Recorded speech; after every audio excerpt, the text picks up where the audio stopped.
Cream चाट बनाने के लिए सबसे पहले एक बाउल में मैं सारे फ्रूट डाल लूँगी। तो ये एक एप्पल मैंने बारीक काट दिया था, वो इसमें चला जाएगा। 2 से 3 ये लोगाट थी, इन्हें भी मैंने ऐसे बारीक काट दिया था, ये भी इसमें चली जाएंगी। और ये एक चीकू था, इसको भी मैंने बारीक बारीक काट दिया, ये भी इसके अंदर चला जाएगा। 2 केले हैं, इन्हें भी मैंने बारीक काट दिया था, ये भी इसमें चले जाएंगे। और ये अंगूर है आधी प्याली के करीब, ये भी इसके अंदर चले जाएंगे। ये टूटी फ्रूटी ग्रीन कलर में थोड़ी सी ये डाल दूँगी, और ये थोड़ी सी रेड कलर में है, ये भी इसके अंदर चली जाएगी। ये क्रीम है, ये इसमें तकरीबन 5 से 6 टेबल स्पून मैं इसमें ये क्रीम डाल दूँगी। इन सारी चीज़ों को अच्छी तरह मिक्स करती हूँ। 2 टीस्पून के करीब इसमें मैं चीनी डाल दूँगी, क्योंकि फ्रूट पे मीठे तो ज़्यादा चीनी इसमें नहीं डाल दी। और ये 2 टीस्पून मैंने इसमें चीनी भी डाल दी है। सारी चीज़ों को मैं अच्छी तरह मिक्स करती हूँ।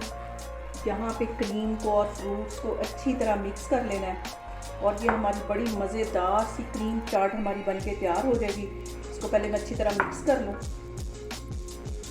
तो फिर मैं आगे आपको दिखाती हूँ। सारी ही चीज़ों को अच्छी तरह मिक्स कर लिया है, और अब इसमें मैं कटे हुए बादाम तकरीबन 2 टेबल स्पून के करीब इसमें मैं ये कटे हुए बादाम डाल दूँगी। थोड़े से मैं ऊपर गार्निश के लिए डालूँगी, तो फिर मैं आगे आपको दिखाती हूँ। यहाँ पे देखें जी, बहुत ही मज़े की हमारी क्रीम चाट बन के तैयार हो गई है, और ये रमज़ान के अलावा भी सभी बहुत इसे शौक़ से खाते हैं। आप लोग भी इसको लाजमी ट्राई करें, और मुझे बताएं कमेंट्स में कि आपको मेरी रेसिपीज़ कैसी लग रही हैं। इंशाल्लाह ताला मैं एक और वीडियो के साथ आपके सामने आऊँगी। अल्लाह हाफिज़।